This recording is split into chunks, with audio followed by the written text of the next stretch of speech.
പാകിസ്ഥാൻ കൊണ്ടുവന്ന ജെ-10 എന്ന് പറഞ്ഞ എയർക്രാഫ്റ്റ്, അതായത് ഫോർത്ത് ജനറേഷൻ എയർക്രാഫ്റ്റ്, ചൈനയുമായിട്ട് ജോയിൻ്റ് ആയിട്ട് വികസിപ്പിച്ച J-17 എന്ന് പറഞ്ഞ എയർക്രാഫ്റ്റ്, ഇതിൻ്റെ പലത് മോഡലും പലയിടത്തുനിന്നും കോപ്പി അടിച്ചതാണ്. അപ്പോൾ അത് ഒരു ഭാഗത്ത് ഗാൽവനിലെ ചൈന, അതിനെപ്പറ്റി മുകുന്ദ് നവരനെ, അതായത് ഇന്ത്യയുടെ ഫോർമർ ആർമി ചീഫ്, അദ്ദേഹത്തിൻ്റെ പുസ്തകം വരാൻ പോവുകയാണ്. അതിനടുത്ത് കൃത്യമായിട്ട് ചില കാര്യങ്ങൾ പറയുന്നുണ്ട്. അതായത് ഞാൻ വളരെ എളിമയോടൊരു കാര്യം പറയാം. നമുക്ക് ചൈനയെ ഇപ്പോഴത്തെ ഒരു കപ്പാസിറ്റിയിൽ ചലഞ്ച് ചെയ്യാൻ പറ്റത്തില്ല. നിങ്ങൾക്ക് ആദ്യം ചൈനയെ പറ്റി പഠിക്കുക.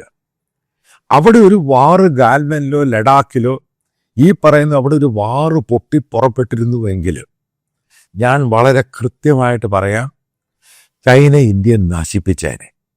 ചൈന വളരെ വളരെ മുമ്പിലാണ് ഡിഫൻസിൻ്റെ എല്ലാ മേഖലയിലും. ടെക്നോളജി മേഖലയിൽ അമേരിക്കയുമായിട്ട് കടപിടിച്ച് നിൽക്കുന്ന ഒരു രാജ്യമാണ് ചൈന. അപ്പം അതിൻ്റെ ഒരു നെയ്ബർ, നമ്മൾ സ്ഥിരം ഡിസ്പ്യൂട്ടിൽ നിന്നും അവരുമായിട്ട് ലോഹ്യത്തിൽ പോകുന്നതാണ് നല്ലത് പല കാര്യങ്ങളിലും. കാരണം ഒരു കാര്യം ഞാൻ പറയാം, ചൈന എന്ന് പറഞ്ഞ നെയ്ബറിനെ നമുക്കൊരിക്കലും വിശ്വസിക്കാൻ പറ്റില്ല. അത്ര വൃത്തികെട്ട ഒരു രാജ്യമാണ്. നമ്മുടെ പല മേഖലയും ഇന്നും ചൈനയുടെ കയ്യിലാണ്. ഗാൽവൻ ഇഷ്യൂവിനെ പറ്റിയും ഇന്ത്യൻ ആർമിയുടെ പഴയ ചീഫിനെ പറ്റിയുള്ള വീഡിയോ ഞാൻ അടുത്ത വട്ടം ചെയ്യാം. ഇത് പറയാനുണ്ടായ കാരണം ഇതൊക്കെ അന്നേ റിവ്യൂലുണ്ടായി.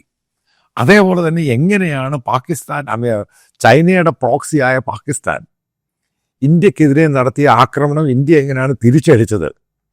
ഇപ്പം ഇതിനെപ്പറ്റി റിവ്യൂ ഉണ്ടായി കൃത്യമായിട്ട്. ഇന്ത്യയുടെ പട്ടാളത്തിൻ്റെ തലവന്മാരും ഇന്ത്യയുടെ പൊളിറ്റിക്കൽ ലീഡർഷിപ്പും, പ്രത്യേകിച്ച് BJP ദേശീയതയിൽ നിൽക്കുന്നവരാണ്. അവർക്കിതിൻ്റെ വരും വരാഴികൾ ശരിക്കും അറിയാം.